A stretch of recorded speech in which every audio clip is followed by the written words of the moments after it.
ഞാൻ കണ്ടുപിടിച്ച അന്ന് 15 ലക്ഷം 20 ലക്ഷം രൂപ ജീവനക്കാർ സെപ്പറേറ്റ് കെട്ടി അങ്ങിടും. എന്നിട്ട് അതിനകത്ത് തുണ്ടും എഴുതി വയ്ക്കും. ഈ 20 ലക്ഷം രൂപ ഈ ധനലക്ഷ്മി ബാങ്കുകാർ അവർക്ക് വേറെ നിവൃത്തിയില്ല, അല്ലെങ്കിൽ വേറെ ബാങ്കിലേക്ക് മാറ്റും.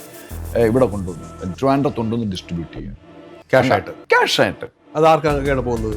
TDP ഉദ്യോഗസ്ഥന്മാർക്ക്. കാരണം ജഡ്ജിമാർ ഒരിക്കലും ഇൻവെസ്റ്റിഗേഷൻ അവരുടെ പ്രൊഫഷനല്ല. CBIയോ അല്ലെങ്കിൽ വേറെ ആര് വന്നാലും അതൊരു കോർഡിനേഷൻ നടത്തി വേണം മുമ്പോട്ട് പോകാൻ, അല്ലെങ്കിൽ ഇതൊന്നും പിടിക്കാൻ പറ്റില്ല. എന്തെല്ലാം സംഭവങ്ങളുടെ ഉണ്ടായിട്ടുണ്ട്, ഒന്നും പിടിക്കില്ല.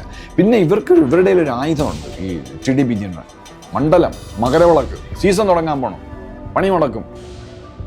അത് ആദ്യം സ്റ്റോപ്പ് ചെയ്യും. അദ്ദേഹത്തിൻ്റെ പീരീഡിന് മുമ്പും നടന്ന് അതിന് ശേഷം നടന്ന് ഇവരെല്ലാം വെട്ടിച്ചല്ലേ ഇത് ചെയ്തത്. ഈ ഞാൻ പറഞ്ഞില്ലേ നേരത്തെ ഒരു ഉന്നതൻ എന്ന് പറഞ്ഞാൽ, ആ ഉന്നതൻ എന്ന് പറഞ്ഞാൽ അതിഭയങ്കര ഭീകരനാണ്. അവരാണ് പോസ്റ്റ് ചെയ്യുന്നത് ഈ ഇതുപോലുള്ള സ്റ്റാഫിനെ. അങ്ങനെ എന്നെ ഒരുപാട് ഉപദ്രവിച്ചു. അവസാനം ഞാൻ വിചാരിച്ചു ഇയാളെ ഷൂട്ട് ചെയ്ത് കളയാമെന്ന് വിചാരിച്ചു. ഞാൻ ജയിലിൽ പോയാലും കുഴപ്പമില്ല, ഇയാളെ അങ്ങ് കൊന്നു കളയാമെന്ന് വിചാരിച്ചു. ഞാൻ ജയിലിൽ പോകും സാരമില്ല. പക്ഷേ കാര്യം ഇയാൾ ചെയ്യുന്ന അട്രോസിറ്റി എന്നോട് മാത്രമല്ല ഡിപ്പാർട്ട്മെൻറ്റ് ഇയാൾ ഒരുപാട് അട്രോസിറ്റി ചെയ്തിട്ടുണ്ട്. ഒരു സന്യാസി, ഏതോ ഒരു ഫ്രോഡ് സന്യാസിയെ പിടിച്ച് ഹൈക്കോടതിയിൽ ഫയൽ ചെയ്ത് ഐ ആം നോട്ട് ഹിന്ദു, ഇയാൾക്ക് ഇവിടെ കൊടുക്കരുത്. ഈ ഭക്തരെ നന്നാക്കണം, ഭക്തർക്ക് വേണ്ട സൗകര്യങ്ങൾ ചെയ്തു കൊടുക്കണമെന്ന് ആർക്കാണ് താല്പര്യം? നിങ്ങൾക്കും എനിക്കും താല്പര്യം ഉണ്ടായാൽ മതിയോ? ഇല്ല, ഇങ്ങനെയൊക്കെ കിടന്നാൽ മതി. എന്നാലേ ഈ മറ്റേ സംഗതി കൊള്ള നടക്കുള്ളൂ. ഈ അന്നദാനത്തിൽ എന്താ നടക്കുന്നത്? അവിടെ ഞങ്ങൾ പോലീസുകാരെ ഇട്ടു, ക്യാമറയും ഫിറ്റ് ചെയ്തു. ഞാൻ പറഞ്ഞ ഈ ദിവസം കിട്ടുന്ന പൈസ ഓരോരുത്തരും കിഴികൾ കൊണ്ട് ഭണ്ഡാരം കണക്കിന്. അപ്പൊ നമ്മൾ അത് എങ്ങനെയാണ് സോർട്ട് ഔട്ട് ചെയ്ത് രേഖപ്പെടുത്തി വെക്കുന്നത്? എങ്ങനെയാണ് രേഖപ്പെടുത്തുന്ന പറഞ്ഞാൽ അവിടെ രജിസ്ട്രേഴ്സും മറ്റേത് മറിച്ചതും ഒക്കെ ഉണ്ട്. ഡെയിലി അത് ചെയ്യണമെന്നാണ്. ഇത് ചെയ്യണമോ ഇല്ലയോ എന്ന് നോക്കാനാണ് നമ്മുടെ 50 പോലീസുകാരെ പോസ്റ്റ് ചെയ്തത്, ഹൈ ഡെഫിനിഷൻ ക്യാമറ വെച്ചത്. പിന്നെ വിജിലൻസ് ഓഫീസർ ആ പണം അന്ന് ട്രഷറിയിലേക്ക് മാറ്റും, അത് ആഴ്ച തോറും? അല്ലല്ല, അങ്ങനെയല്ല. എവറി ഡേ ഒരു 8 മണിയോ 7 മണിക്കോ മറ്റാണ് ധനലക്ഷ്മി ബാങ്കുകാരുടെ സ്റ്റാഫ് അവിടെ ഒരു ലിഫ്റ്റുണ്ട്, ആ ലിഫ്റ്റിൽ താഴെ വരും ഈ ഭണ്ഡാരത്തിൽ, അതൊരു കുഴിയിലാണ്, വന്നിട്ട് ഇവരെടുത്തോണ്ട് പോകും. ആ എടുത്തോണ്ട് പോകുന്ന ഞാൻ കണ്ടുപിടിച്ച അന്ന് 15 ലക്ഷം 20 ലക്ഷം രൂപ ജീവനക്കാർ സെപ്പറേറ്റ് കെട്ടി അങ്ങിടും. എന്നിട്ട് അതിനകത്ത് തുണ്ടും എഴുതി വയ്ക്കും. ഈ 20 ലക്ഷം രൂപ ഈ ധനലക്ഷ്മി ബാങ്കുകാർ അവർക്ക് വേറെ നിവൃത്തിയില്ല, അല്ലെങ്കിൽ വേറെ ബാങ്കിലേക്ക് മാറ്റും. ഇവിടെ കൊണ്ടുവന്നു ട്രിവാൻഡ്രത്തുകൊണ്ടുവന്ന് ഡിസ്ട്രിബ്യൂട്ട് ചെയ്യുക ക്യാഷായിട്ട്. അത് ആർക്കാണ് പോകുന്നത്? TDP ഉദ്യോഗസ്ഥന്മാർക്ക്. പ്രതിദിനത്തെ കാര്യമാണ് പ്രതിദിനം ഇത് ഒരു പറയുന്നത് ഈ 15 ലക്ഷം രൂപ ഡെയിലി പോകുന്ന ഒന്നുമല്ല. ഞാൻ ചോദിച്ചു ഈ അവിടെ ഇരുന്ന ഡെപ്യൂട്ടി കമ്മീഷണറെ ഞാൻ പതുക്കെ അടുത്ത് വിളിച്ചു.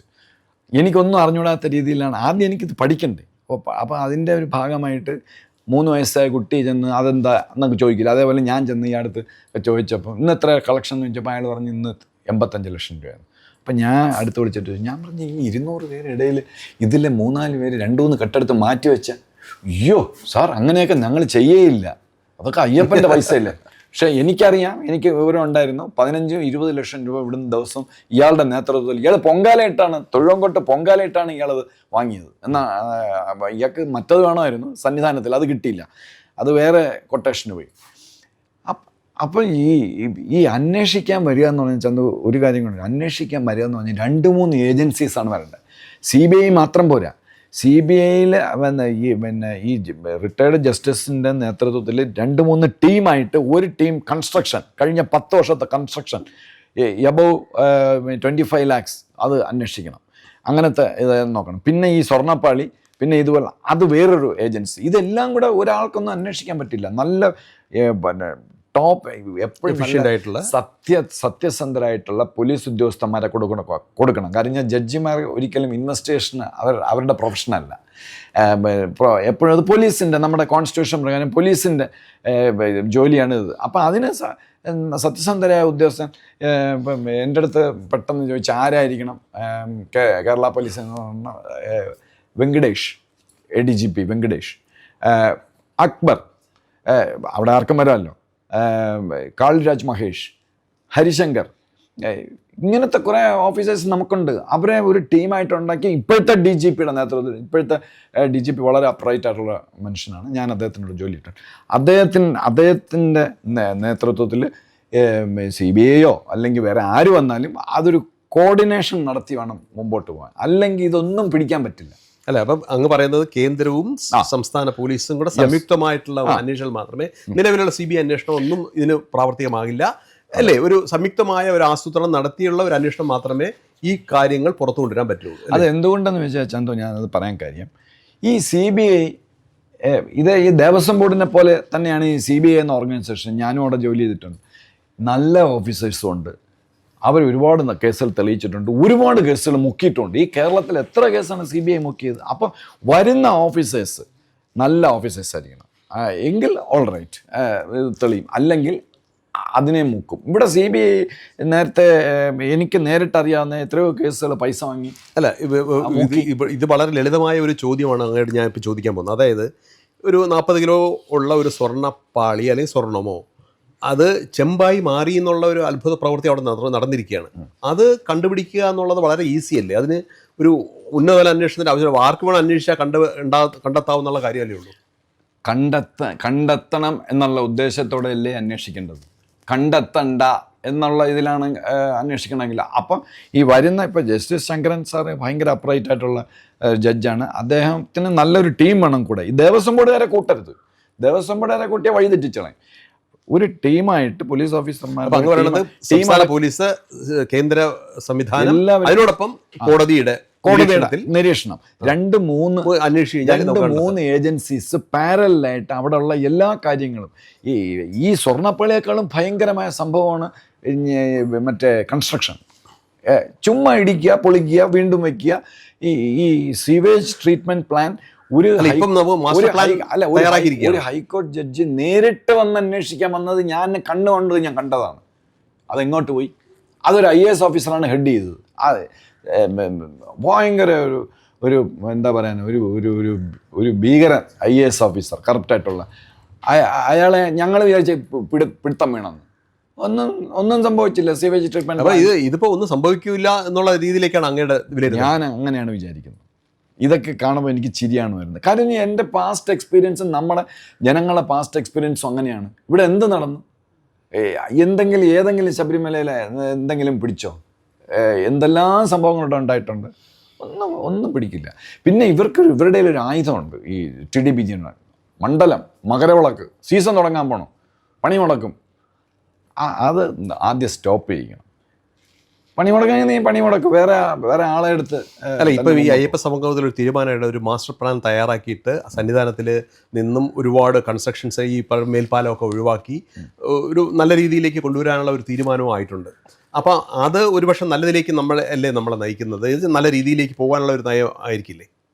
അത് ചന്തു ഞാനും വിചാരിക്കും നല്ല നയത്തിൽ പോകുന്നു. പിന്നെ ഇത് ചെയ്യുന്നതാരാ? എക്സിക്യൂട്ട് ചെയ്യുന്ന ആരാ? ഇവർ തന്നെ. സെയിം ടൈം അവർക്ക് സ്വന്തം മനസ്സിൽ ലഡ് പൊട്ടി എന്ന് പറഞ്ഞ പോലെയാണ്. ഈ എത്ര പ്രാവശ്യം ഇതുപോലെ റിട്ടയർഡ് ജഡ്ജിമാരെ അന്വേഷിക്കാൻ വന്നു. എന്തിനു പറയുന്നു? അവിടുത്തെ ഇപ്പോഴത്തെ സ്പെഷ്യൽ ജഡ്ജ് വളരെ സത്യസന്ധനായ മനുഷ്യനാണ്. ഈ സ്പെഷ്യൽ ജഡ്ജും അനിൽ നരേന്ദ്രൻ എന്നൊക്കെ പറഞ്ഞു ഹൈക്കോടതിയിൽ വളരെ സ്ട്രിക്റ്റ് ആയിട്ടുള്ള ഒരു ജഡ്ജാണ്. അങ്ങനെയൊക്കെ ഉള്ള ജഡ്ജിമാരെല്ലാം ഉണ്ടായിട്ടും അദ്ദേഹത്തിൻ്റെ പീരീഡിന് മുമ്പും നടന്ന് അതിന് ശേഷവും നടന്ന് ഇവരെല്ലാം വെട്ടിച്ചല്ലേ ഇത് ചെയ്തത്. സന്നിധാനത്തിലൊരു ജഡ്ജുണ്ട്, അദ്ദേഹത്തെ വെട്ടിച്ചില്ലേ? എല്ലാവരെയും വെട്ടിച്ചല്ലേ ഇത് ചെയ്തത്. ഇത് എങ്ങനെയോ മറ്റേ വിജിലൻസ് ജഡ്ജിന് എന്തോ സംശയം വന്ന മറ്റോ റിപ്പോർട്ട് കൊടുത്ത് അങ്ങനെയാണ് ഇത് പുറത്തു വന്നത്. പക്ഷെ 2019 വിജിലൻസ് ജഡ്ജ് ഉണ്ടായിരുന്നു, പിടിച്ചില്ല. മൂക്കിന് കീഴെ കൂടെ അല്ലേ കൊണ്ടുപോയത്. അപ്പം ഇവർ അത്ര എന്താ പറയുന്ന സൂപ്പർ എഫിഷ്യൻ്റ് ആണ്. പിന്നെ വേറൊരു കാര്യം, അവരെ അഡ്വൈസ് ചെയ്യാൻ. അല്ല, ഇത് അങ്ങ് പറയുന്നത് ഒരു പീരീഡിലെ കാര്യമല്ല പറയുന്നത്. അല്ല, ഈ കാലാകാലങ്ങളിലായിട്ട് ദേവസ്വം ബോർഡും ഒക്കെ മാറിക്കൊണ്ടിരിക്കുന്നു. അവിടെ വരുന്ന അപ്പൊ എല്ലാവരും ഈ കറപ്ഷന്റെ കീഴിൽ എല്ലാവരും വരുമെന്നാണ് പറയുന്നത്. മേജർ ക്ഷേത്രങ്ങളിൽ ഞാനിത് സാഗൂതം പഠിച്ചതാണ്. ഞാൻ പോയി ഒരു ക്യൂരിയോസിറ്റിക്ക് വേണ്ടി ഞാൻ എല്ലാ അമ്പലങ്ങളിലും ഈ ചെക്ക് ചെയ്തു. 7 ക്ഷേത്രങ്ങൾ, മേജർ 7 ക്ഷേത്രങ്ങളിൽ, ഉദാഹരണം പരശുരാം, തിരുവല്ല, അവിടുത്തെ അഡ്മിനിസ്ട്രേറ്റീവ് ഓഫീസർ 25 lakhs ഒരു വർഷം ഉണ്ടാക്കുമെന്ന് പറഞ്ഞു. ഞാൻ ഞെട്ടിപ്പോയി. അവിടെ പോയി അങ്ങ് ഈ ഓരോ കാര്യങ്ങൾ വിളിച്ചു പറയുന്നത് അടിസ്ഥാനരഹിതമായ ആരോപണങ്ങളായിട്ട് മാത്രമേ കണക്കാക്കാൻ പറ്റത്തുള്ളൂ. അത് പലർക്ക് എന്തുവേണോ പറയാം. പക്ഷെ ഞാൻ എൻ്റെ ബോധ്യത്തിലുള്ള കാര്യമാണ് പറയുന്നത്. അത് ശരിയാണോ എന്ന് വെച്ചാൽ എനിക്കത് അന്വേഷിക്കാൻ പറ്റില്ല. പക്ഷെ അത് ശരി തന്നെ. ഇവിടെയൊക്കെ പോസ്റ്റിന് വേണ്ടിയേ അങ്ങ് പറഞ്ഞ അഡ്മിനിസ്ട്രേറ്റീവ് ഓഫീസർമാർ തിരുവല്ലം അതുപോലെ ഹെവി ഇൻകം ഉള്ള അമ്പലങ്ങളിലേക്ക് ക്ഷേത്രങ്ങളിലേക്ക് ഈ പോസ്റ്റിങ്ങിന് വേണ്ടി തള്ളൽ അല്ലെങ്കിൽ സ്വാധീനം ഉണ്ടോ എന്ന് അങ്ങേക്കറിയാം? സ്വാധീനമുണ്ട്. മാത്രമല്ല അത് ദേവസ്വം ബോർഡും ഈ ഞാൻ പറഞ്ഞില്ലേ നേരത്തെ ഒരു ഉന്നതൻ എന്ന് പറഞ്ഞാൽ, ആ ഉന്നതൻ എന്ന് പറഞ്ഞാൽ അതിഭയങ്കര ഭീകരനാണ്. അവരാണ് പോസ്റ്റ് ചെയ്യുന്നത് ഈ ഇതുപോലുള്ള സ്റ്റാഫിനെ. പിന്നെ ഇവരെന്തും ചെയ്യും. അല്ല, ഓരോ ഇപ്പോൾ ഇടതുപക്ഷം വരുമ്പോൾ പാർട്ടി തലത്തിലാണ്, അല്ലെങ്കിൽ കോൺഗ്രസ് വരുമ്പോഴത്തേക്ക് പാർട്ടി തലത്തിലാണ് ഇത്തരം നിയമനങ്ങൾ. അല്ലാന്ന് നമുക്ക് പറയാൻ പറ്റൂലല്ലോ. അല്ലെങ്കിൽ പിന്നെ എങ്ങനെ ഇവർ ഈ ബോർഡിലൊക്കെ ഇങ്ങനെ ഉള്ളവരെങ്ങനെ വരും? ശരി, അങ്ങ് എങ്ങനെയാണ് ചീഫ് വിജിലൻസ് ഓഫീസറായിട്ട് അങ്ങോട്ട് പോയത്? എങ്ങനെയാണ്? അതും സ്വാധീനമാണ്. അത് ചോദിച്ചത് നന്നായി. ഞാൻ പോലീസ് ട്രെയിനിങ് കോളേജിൽ പ്രിൻസിപ്പലായിട്ട് മനസമാധാനത്തോടെ, എൻ്റെ കരിയറിലെ ഏറ്റവും മനസമാധാനമുള്ള സ്ഥലമായിരുന്നു പോലീസ് ട്രെയിനിങ് കോളേജ്. 4 വർഷം ഞാൻ അവിടെ പിള്ളേരെയൊക്കെ പഠിപ്പിച്ച് ഐ വാസ് സോ ഹാപ്പി. അങ്ങനെ ഇരുന്നപ്പം എനിക്കൊരു ഉന്നതനായ IPS ഓഫീസർ ശത്രുവായിട്ടുണ്ട്. അയാൾ എന്നെ പുറകേ നടന്ന് എന്നെ ഉപദ്രവിച്ച് എനിക്ക് ബാത്റൂമിൽ കയറി 5 മിനിറ്റ് കൂടുതൽ അവിടെ ഇരുന്ന് കഴിഞ്ഞാൽ ടി വിയിൽ അടിച്ചു വരും. ഗോപാലകൃഷ്ണൻ 10 മിനിറ്റായി ബാത്റൂമിൽ കയറിയിട്ട്. അങ്ങനെ എന്നെ ഒരുപാട് ഉപദ്രവിച്ച് അവസാനം ഞാൻ വിചാരിച്ചു ഇയാളെ ഷൂട്ട് ചെയ്ത് കളയാമെന്ന് വിചാരിച്ചു. ഞാൻ ജയിലിൽ പോയാലും കുഴപ്പമില്ല, ഇയാളെ ഞങ്ങളുടെ ഡിപ്പാർട്ട്മെന്റിൽ എല്ലാവർക്കും അറിയാം, ഇയാളെ അങ്ങ് കൊന്നു കളയാമെന്ന് വിചാരിച്ചു. ഞാൻ ജയിലിൽ പോകും, സാരമില്ല. പക്ഷേ കാര്യം ഇയാൾ ചെയ്യുന്ന അട്രോസിറ്റി എന്നോട് മാത്രമല്ല ഡിപ്പാർട്ട്മെന്റ് ഇയാൾ ഒരുപാട് അട്രോസിറ്റി ചെയ്തിട്ടുണ്ട്. അതുകൊണ്ട് അല്ലെങ്കിൽ ഞാൻ രാജിവെച്ചു പോകും. ഇങ്ങനെ ഞാൻ ഇരുന്നപ്പോൾ ആണ് ദേവസ്വം ബോർഡിൽ ചീഫ് വിജിലൻസ് ഓഫീസറെ മാറ്റുന്നു എന്ന് പറഞ്ഞപ്പം ഞാൻ ആപ്ലിക്കേഷൻ കൊടുത്തു. മാത്രമല്ല അതെങ്ങനെയാണ്? അത് ഡിപ്പാർട്ട്മെന്റ് ത്രൂവിൽ കൊടുക്കാൻ പറ്റത്തുള്ളൂ? അതെ, ഡിപ്പാർട്ട്മെന്റ് ത്രൂ തന്നെയാണ്. അന്ന് ഈ ഉന്നതൻ അവിടെ ഇല്ലല്ലോ. ഉന്നതൻ തൊട്ട് താഴെയുണ്ട്. പക്ഷെ ഉന്നതനെ അന്നത്തെ DGPക്ക് പേടിയാണ്. എന്ന് പറഞ്ഞാൽ ഈ ഉന്നതൻ അത്ര പവർഫുള്ളായിരുന്നു. പേരൊക്കെ പറഞ്ഞാൽ എല്ലാവർക്കും മനസ്സിലാവും, ഞാൻ പേര് പറയുന്നില്ല. അപ്പോൾ ഞാൻ കൊടുത്തു. പിന്നെ ഞാൻ രാഷ്ട്രീയക്കാരനല്ല. ഈ ഉന്നതൻ എന്ന് പറയുന്ന അദ്ദേഹം രാഷ്ട്രീയക്കാരനല്ല. ഉന്നതൻ പാകിസ്ഥാനിലെ മുസ്ലിം ലീഗ് അധികാരത്തിൽ വന്നു കഴിഞ്ഞാൽ അങ്ങനെ ഉടൻ പേരും മാറ്റി അവരുടെ കൂടെ ജോയിൻ ചെയ്യും. അയാളുടെ ASP ആയിട്ടുള്ള ഹിസ്റ്ററി നോക്കിയാൽ തന്നെ അത് മനസ്സിലാവും. ആര് അധികാരത്തിൽ വന്നാലും he will be on top. ആര് വന്നാലും. ഇപ്പം ലേറ്റസ്റ്റ് അങ്ങനെ ഇതെല്ലാം വിട്ട് പുതിയൊരു പാർട്ടിയിലേക്ക് ചേക്കേറാൻ ഇടിച്ചു തള്ളിക്കൊണ്ടിരിക്കുകയാണ്. അപ്പോൾ എല്ലാവർക്കും ഇപ്പം ഞാൻ എന്ത് പറഞ്ഞാലും എനിക്കൊരു പാസ്റ്റ് ഹിസ്റ്ററി ഉണ്ട്, 38 വർഷത്തെ സർവീസ്. അതുകൊണ്ട് ഇങ്ങേർക്കും 35 വർഷം സർവീസ്. അത് നോക്കിയാൽ ഞാൻ ആപ്ലിക്കേഷൻ കൊടുത്തു. ആപ്ലിക്കേഷൻ കൊടുത്തിട്ട് പിന്നെ നമ്മുടെ അന്നത്തെ ശബരിമലയിലെ ജഡ്ജ് ആണെന്ന് തോന്നുന്നു, ഞാൻ അദ്ദേഹത്തിൻ്റെ പറഞ്ഞു ഐ ആം വില്ലിങ്. എനിക്ക് അദ്ദേഹത്തെ പരിചയമൊന്നുമില്ല, ഐ ആം വില്ലിങ് എന്ന് പറഞ്ഞു. അപ്പോൾ അവരിതൊക്കെ അന്വേഷിച്ചിട്ട് പിന്നെ തോട്ടത്തിൽ B. രാധാകൃഷ്ണനാണ് ദേവസ്വം ബോർഡ് ബെഞ്ച്. എനിക്ക് അദ്ദേഹത്തെ പരിചയമില്ല, ഞാൻ കണ്ടിട്ടില്ല. അദ്ദേഹം അപ്പോൾ എന്തോ ചെയ്യുന്നു, ഇയാൾക്കും മനസ്സിലായി, ഈ ഉന്നതിന് മനസ്സിലായി എനിക്ക് ചിലപ്പോൾ കിട്ടുന്നു. അപ്പോൾ ഒരു സന്യാസി, ഏതോ ഒരു ഫ്രോഡ് സന്യാസിയെ പിടിച്ച് ഹൈക്കോടതിയിൽ ഫയൽ ചെയ്ത് ഐ ആം നോട്ട് ഹിന്ദു, ഇയാൾക്ക് ഇവിടെ കൊടുക്കരുതെന്ന്. അങ്ങനെ തോട്ടത്തിൽ B. രാധാകൃഷ്ണൻ സാർ ഒരു ഓൾട്ടോ കാർ ഒറ്റയ്ക്ക് ഓടിച്ച് പോലീസ് ട്രെയിനിങ് കോളേജിൽ വന്നു. പ്രോട്ടോക്കോളെല്ലാം മാറ്റി വെച്ച്, ഞങ്ങൾ ആരും അറിഞ്ഞില്ല. അവിടെ വന്ന് ഞാൻ അവിടെ ഒരു അമ്പലം റിനോവേറ്റ് ചെയ്തിരുന്നു, ഹനുമാൻ ക്ഷേത്രം. അതെല്ലാം മനസ്സിലാക്കിയിട്ട് ഇദ്ദേഹം പോയി. അപ്പോൾ എൻ്റെ അടുത്ത് പോലീസുകാരെന്ന് പറഞ്ഞ് തോട്ടത്തിൽ ഞാൻ പറഞ്ഞു തനിക്ക് ഭ്രാന്താണ്, അതെങ്ങനെയാണ് തോട്ടത്തിൽ വരാൻ ഹൈക്കോടതി ജഡ്ജി ഇവിടെ വരുന്നത്? പ്രോട്ടോക്കോളില്ലേ, ഞാൻ പ്രിൻസിപ്പലല്ലേ ഉള്ളൂ, അത് അങ്ങനെ വരെയൊന്നുമില്ല എന്ന് ഞാൻ പറഞ്ഞു. അതെല്ലാം കഴിഞ്ഞ് അവിടെ ഭയങ്കര ആർഗ്യുമെൻ്റൊക്കെ നടന്നിട്ട് ദേവസ്വം ബോർഡ് ഒരു ഓർഡർ ഇറക്കി, ഈ ഗോപാലകൃഷ്ണനെ ഇനി ശബരിമലയിൽ നിന്ന് മാറ്റണമെങ്കിൽ ഞങ്ങളറിയാതെ മാറ്റരുത്. അങ്ങനെ ഒരു അൺപ്രസിഡൻ്റ് ആയിട്ടൊരു ഓർഡർ അവിടെ നിന്ന് ഇറക്കി, ഹൈക്കോടതിയിൽ നിന്ന് ഇറക്കി. തോട്ടത്തിൽ B. രാധാകൃഷ്ണൻ സാറ്. അപ്പം ഞാൻ മറ്റേതങ്ങ് I put the suggestion, my constable suggestion that he came there. ഇതെല്ലാം കഴിഞ്ഞ് ഞാൻ കേർട്സി വിസിറ്റിന് ഞാൻ ചാർജ് എടുത്ത ശേഷം അദ്ദേഹത്തെ കാണാൻ ചെന്നപ്പോൾ ഞാൻ അദ്ദേഹത്തിന് ചോദിച്ചു, സാർ ഇങ്ങനെ അവിടെ എല്ലാവരും പറയുന്നു സാർ ഒരു ആൾട്ടോ കാറിൽ ഡ്രൈവ് ചെയ്ത് അവിടെ വന്നത്, സാർ വന്നത് ശരിയാണോ? ഒരു 2 ആഴ്ച. അതെ, ഞാൻ വന്നു. കാര്യം എന്ന് പറഞ്ഞാൽ നിങ്ങളെപ്പറ്റി, നിങ്ങൾ ഹിന്ദു അല്ല എന്ന് പറയുന്നു, പിന്നെ ഒരു ഗ്രൂപ്പ് പറയുന്നു നിങ്ങൾ അങ്ങനെയല്ല, നിങ്ങളവിടെ ഒരു ക്ഷേത്രം പണിതു. അത് അന്വേഷിക്കാൻ ഞാൻ നേരിട്ട് വന്നതാണ്. അങ്ങനെയാണ് ഞാൻ അവിടെ ചെല്ലുന്നത്. അപ്പോൾ ഈ ഇത്രയും ചുരുക്കാലം അങ്ങ് അവിടെ ചീഫ് വിജിലൻസ് ഓഫീസറായിട്ട് ഇരുന്നുള്ളൂ. ഈ കാലം കൊണ്ട് അങ്ങേക്ക് ഇതെല്ലാ കാര്യങ്ങളും മനസ്സിലാക്കാൻ പറ്റിയോ? മനസ്സിലാക്കാൻ പറ്റി, എല്ലാം മനസ്സിലായി. ഈ ശബരിമലയെ സംബന്ധിച്ചോളം എല്ലാം മനസ്സിലായി. എത്ര ദിവസം അവിടെ സന്നിധാനത്തിലുണ്ടാവും? സീസണിൽ മാത്രം? ഞാൻ മാസത്തിലൊരു 15 ദിവസമൊക്കെ അവിടെ പോയി ക്യാമ്പ് ചെയ്യും. എങ്ങനെ ട്രാക്ടറിലാണോ പോണത്? അല്ല, ഞാൻ നടന്ന് ട്രാക്ടറൊക്കെ അന്നും ഉണ്ട്. അന്നും ഈ ട്രാക്ടറിൽ കയറിപ്പോയ IPS ഉദ്യോഗസ്ഥന്മാരുണ്ട്. ഇതൊക്കെ പണ്ടേ നടന്നതാണ്. ഇന്നിപ്പോൾ ഈ അങ്ങോട്ടും ഇങ്ങോട്ടും അടിയാ. നമ്മുടെ ശബരിമലയിലെ ഈ നമ്മുടെ റോപ്പ് വേ ഒക്കെ ഇടയ്ക്ക് അത്ര ഒരു സജഷൻ ഉണ്ടായിരുന്നു. അതൊന്നും പ്രാവർത്തികമാക്കിയിട്ടില്ല. എന്താണ് ഇത്രയും വരുമാനമൊക്കെ ഉണ്ടായിട്ട് നമുക്ക് അതൊക്കെ പ്രാവർത്തികമാക്കി കൂടുതൽ ഭക്തരെ അങ്ങോട്ട് ആകർഷിക്കാൻ പറ്റുമല്ലോ. അതൊന്നും ചെയ്യാത്ത എന്താണ്? ഈ ഭക്തർക്ക് എനിക്ക് ചിരി വരുന്നു ഇദ്ദേഹത്തിൻ്റെ ചോദ്യം കേട്ടിട്ട്. കാര്യം എന്ന് പറഞ്ഞാൽ ഈ ഭക്തരെ നന്നാക്കണം, ഭക്തർക്ക് വേണ്ട സൗകര്യങ്ങൾ ചെയ്തു കൊടുക്കണമെന്ന് ആർക്കാണ് താല്പര്യം? നിങ്ങൾക്കും എനിക്കും താല്പര്യം ഉണ്ടായാൽ മതിയോ? ഇല്ല, ഇങ്ങനെയൊക്കെ കിടന്നാൽ മതി. എന്നാലേ ഈ മറ്റേ സംഗതി കൊള്ള നടക്കുള്ളൂ. അതാണ് എന്നത്തുള്ളത്. ഒന്നും ചെയ്യില്ല. എന്താണ് ഈ നിങ്ങൾ അവിടെ പോയാൽ തിരുമല എന്താണ് അവിടെ ചെയ്യുന്നത്? ഈ ശബരിമല ഒരു സ്കൂൾ ഉണ്ടാക്കിയിട്ടുണ്ടോ ഇത്രയും വരുമാനം കിട്ടിയിട്ട്?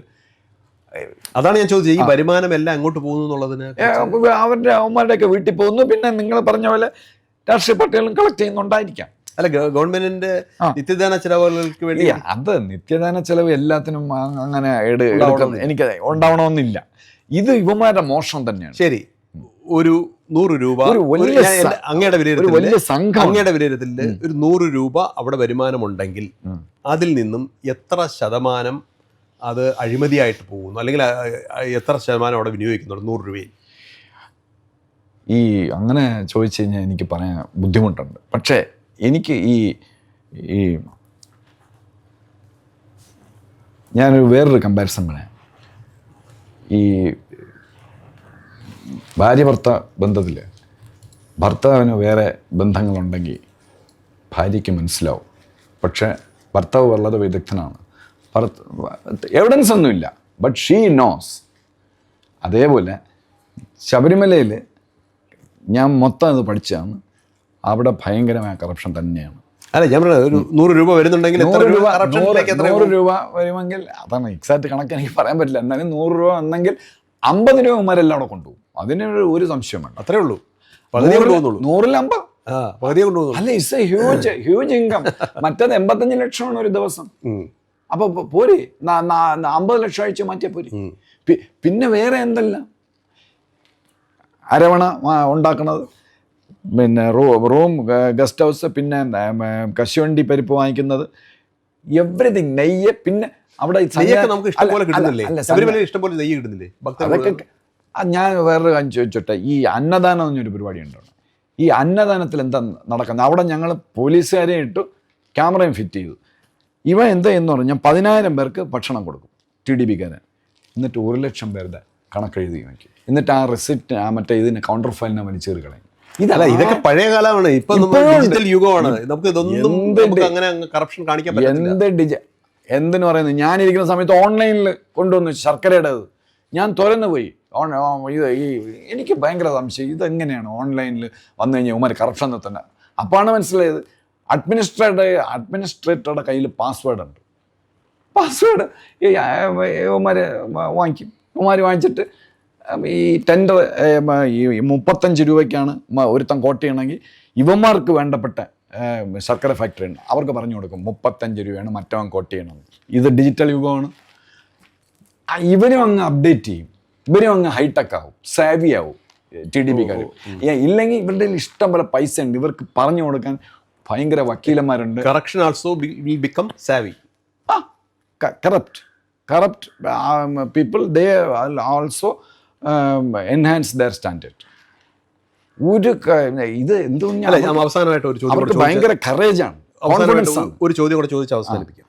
ഇത് അവസാനിക്കണമെങ്കിൽ ഈ നിലവിലുള്ള ഈ അങ്ങ് ആരോപിക്കപ്പെടുന്ന തരത്തിലുള്ള ആരോപണം അവസാനിപ്പിക്കണമെങ്കിലും സ്വർണവും അതോടൊപ്പം തന്നെ പണവും അവിടെ നിന്നും കക്കാനായിട്ട് ആരെയും അനുവദിക്കാതിരിക്കണമെങ്കിൽ എന്ത് ചെയ്യണം? ആദ്യം നിയമസഭയിൽ നിയമം പാസ്സാക്കണം, സ്ട്രിക്റ്റ് ആയിട്ടുള്ള നിയമം. സംശയം ഉണ്ടെങ്കിൽ അവിടെ പോയി പഠിക്കുക. തിരുമല ദേവസ്വം, തിരുപ്പതി, നമുക്ക് വേണമെങ്കിൽ കുറച്ചുകൂടെ കാര്യങ്ങൾ ചെയ്യാം. ഇപ്പം ചന്ദ്രബാബു നായിഡു ആയിരുന്നാലും പിന്നെ സ്റ്റാലിനായിരുന്നാലും അവരെ പറ്റിയൊക്കെ ഒരുപാട് കറപ്ഷൻ അലിഗേഷൻസ് ഉണ്ട്. പക്ഷേ എന്തൊക്കെ പറഞ്ഞാലും അവർ കുറേ പൈസ എടുത്ത്, അഥവാ അലിഗേഷൻ ശരിയാണെങ്കിൽ അവർ കുറേ പൈസ എടുത്തിട്ട് ഇതേപോലെ ജനങ്ങൾക്ക് വേണ്ടി കുറേ ചെയ്യുന്നുണ്ട്. പക്ഷെ അൺഫോർച്യുനറ്റ്ലി നമ്മളത് കാണുന്നില്ല. അപ്പം നിയമം മാറ്റണം, നിയമത്തിനകത്ത് എല്ലാ പ്രൊവിഷനും വെക്കണം, പിന്നെ 25 പേരടങ്ങുന്ന ഒരു ബോർഡ് ഉണ്ടാക്കണം. ആ 25 പേര് എല്ലാ from all wakes of life Hindu ഭക്തന്മാർ ഒരു ഒരു ഒരു ഒരു ഇത് എഴുതി കൊടുത്താൽ മതി. ഐ ബിലീവ് ഇൻ സ്വാമി അയ്യപ്പ എന്ന ഒരു അവിടെ അതുണ്ട്.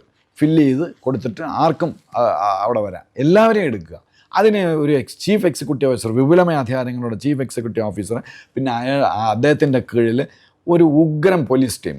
പോലീസ് ഞാൻ നേരത്തെ പറഞ്ഞെന്ന് പറഞ്ഞാൽ ആരുടെ IBയുടെ റിപ്പോർട്ട് ആരുടെ റിപ്പോർട്ട് വേണമെങ്കിലും വാങ്ങിച്ചാൽ ആ പോലീസ് ഉദ്യോഗസ്ഥന്മാരെ പറ്റി വളരെ ഇമാക്കുലേറ്റ് റിപ്പോർട്ടായിരിക്കണം, അവരുടെ ഇൻറ്റഗ്രിറ്റിയുടെ ഓണസ്റ്റിയുടെ. കാരണം ഇത് അത്ര ഇറിസിസ്റ്റബിളാണ്. ലാക്സ് ഓഫ് റുപ്പീസാണ് അതിൻ്റെ പങ്ക് വാങ്ങിച്ചുകൊണ്ടാണ് പോയിക്കൊണ്ടിരുന്നത് പലരും നേരത്തെ. അല്ലേ, എന്തായാലും ഒരു സത്യം ഉണ്ടല്ലോ. അപ്പോൾ ഇവരെല്ലാം അടങ്ങുന്ന ഒരു ടീം ഇവിടെ വരണം. പിന്നെ ഈ ദേവസ്വം 5 വർഷം ആക്കണം ഈ ദേവസ്വം ബോർഡ്. ഇന്ന് 2 വർഷത്തിൽ 3 വർഷത്തിൽ ഒന്നും ചെയ്യാൻ പറ്റില്ല. അപ്പോൾ കിട്ടുന്ന സമയം കൊണ്ട് മോഷ്ടിച്ചുകൊണ്ട് സ്ഥലം വിടുക എന്നാണ്. 5 വർഷം ആക്കണം. പിന്നെ ഇവരെ വാച്ച് ചെയ്യാനായിട്ട് വേറൊരു സംവിധാനം കൂടെ ഉണ്ടാവണം. അത് ആ ആക്റ്റിൽ തന്നെ പറയണം. ഇവരെ പറഞ്ഞു വിടാം. ചുരുക്കി പറഞ്ഞാൽ അടുത്ത കാലത്തൊന്നും നടക്കില്ല എന്നാണ്. അല്ല, അടുത്ത കാലത്ത് ചെയ്യാൻ പറ്റില്ല. 1 വർഷം 6 മാസത്തിനകത്ത് ചെയ്യാമല്ലോ. ഇതല്ല, പ്രതിപക്ഷ കക്ഷികൾ എല്ലാവരെയും വിളിക്കുക. ശരി, അതുകൊണ്ട് ഇപ്പം ഉയർന്നു പൊങ്ങിയിട്ടുള്ള ആരോപണങ്ങളുടെ സത്യം നമുക്ക് തെളിയിക്കാൻ പറ്റുമോ, തെളിയിച്ചെടുക്കാൻ പറ്റുമോ സമീപഭാവിയിൽ തന്നെ? അങ്ങനെ വിലയിരുത്തൽ സമീപഭാവിയിൽ പറ്റില്ല. സമീപഭാവിയിൽ സ്വർണ്ണപ്പാളിയുടെ കാര്യം കണ്ടുപിടിക്കാം. പക്ഷേ അത് 2019 അതിൻ്റെ ബാക്കിലോട്ടൊക്കെ നമ്മൾ നോക്കേണ്ടി വരും. ഒരു റിപ്പോർട്ട് തയ്യാറാക്കാൻ പറ്റും, പക്ഷേ അതുകൊണ്ട് തീരില്ലല്ലോ. നമുക്ക് വേറെ ഒരുപാട് കാര്യങ്ങൾ 3 ടീമായിട്ട് വരണത്. എവിടെ പോയെന്നുള്ള കണ്ടെത്താൻ പറ്റുമായിരിക്കും. സ്വർണ്ണപ്പാളിയാണ്. സ്വർണ്ണപ്പാളിയല്ല, അല്ല, സ്വർണ്ണം ആര് മോഷിച്ചോണ്ട് എന്ന് അത് CBI വന്നാലേ കണ്ടുപിടിക്കാൻ പറ്റുള്ളൂ. എന്ന് പറഞ്ഞാൽ ജസ്റ്റിസ് ശങ്കര സാറ് ചോദിച്ചാൽ ബിരിയാണി വാങ്ങിച്ചു കൊടുത്ത് ഇയാൾ പറയൂ, ഈ ഉണ്ണികൃഷ്ണൻ പറ്റി മറ്റവരും ഒക്കെ, അല്ലെങ്കിൽ അദ്ദേഹത്തിന് വെജിറ്റേറിയൻ ഫുഡ് തൈരുവട വാങ്ങിച്ചു കൊടുത്താൽ അദ്ദേഹം പറയുമോ ഇത് അയ്യപ്പൻ്റെ ശാപമുണ്ട് അതുകൊണ്ട് നിങ്ങൾ പറയൂ ഇത് എവിടെ പോയെന്ന്? പറയില്ല. അത് CBI തന്നെ അന്വേഷിക്കണം. നമ്മുടെ DGP നമ്മുടെ ചന്ദ്രശേഖരൻ സാറ് വളരെ അപ്രൈറ്റ് ആയിട്ടുണ്ട്. അദ്ദേഹത്തിനും കൂടെ ഒരു റോൾ കൊടുക്കണം എന്നാണ് എനിക്ക് പറയാനുള്ളത്, കേരള DGPക്ക്.